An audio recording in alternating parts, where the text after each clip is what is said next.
and you want to see how the options or restricted stock or other types of equity is granted to the particular executives, you can go into forums which are called, for example, there's one site called SEC Form 4, the number 4.com, secform4.com.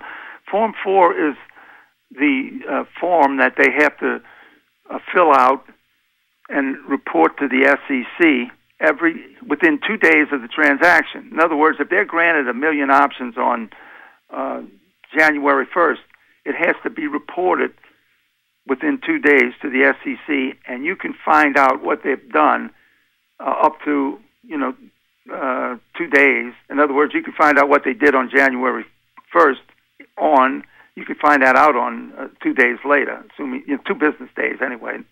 Okay, so if you want to understand what the executives are doing, you can go see very quickly the transactions they're making. Now, up till about 3 years ago, they didn't have to report for maybe 30 days. You see, and so but now the SEC's passed a rule, or they got to report within 2 days. I think in Europe they have to report immediately. Electronically, correct? Yeah, it's all electronically. In other words, if they're selling a bunch of stock, which they got from exercising their options, sometimes people say, well, that's a tip-off that I ought to be selling. You see, so you could find that out within 2 days, whereas 4 or 5 years ago you couldn't find it out. And some people put a lot of faith in trying to do their timing about buying and selling, about observing what the executives are doing. You see, and that's, I think that there's some sharp people that are doing that are using that as a technique to try to improve the results.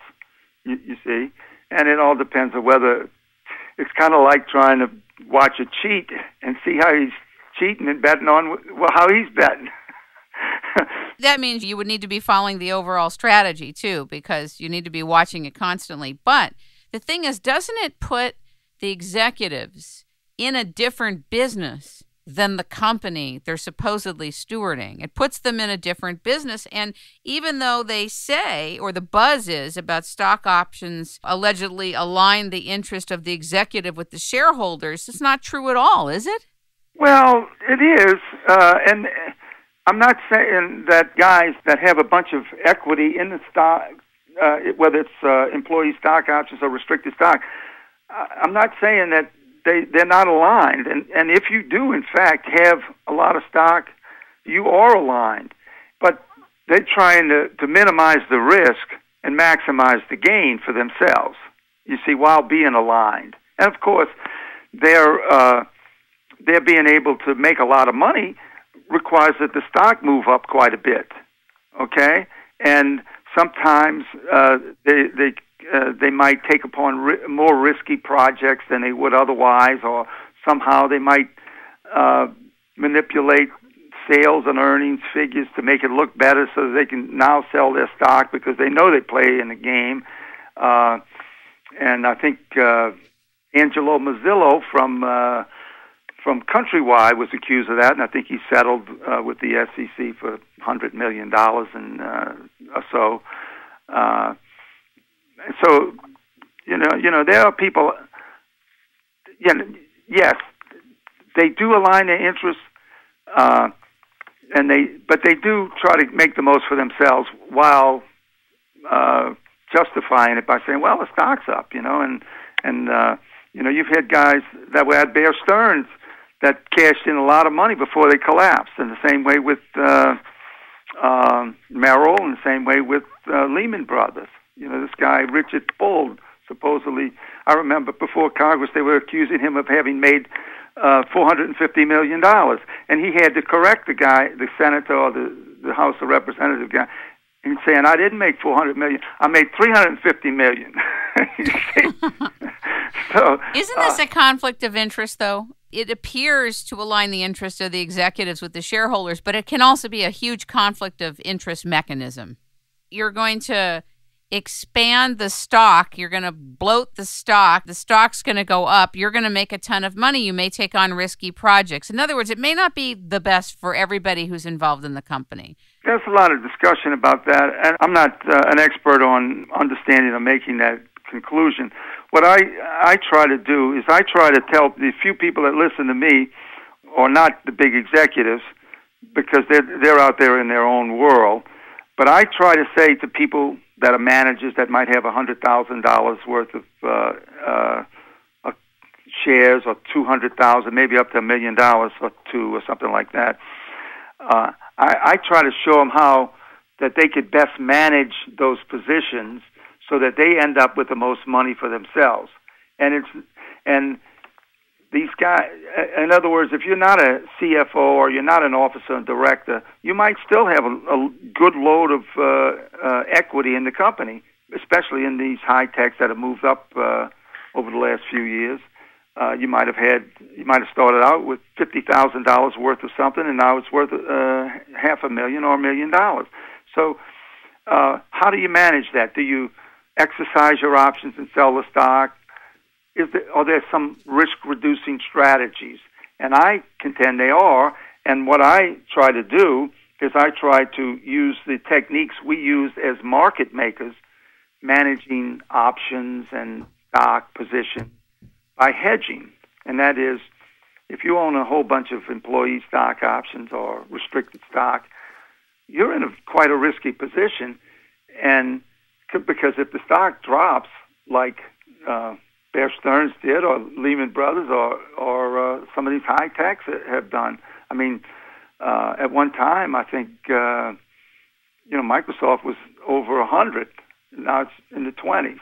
Okay, Cisco, I think it was 65 or 75. Now it's 17 or 18.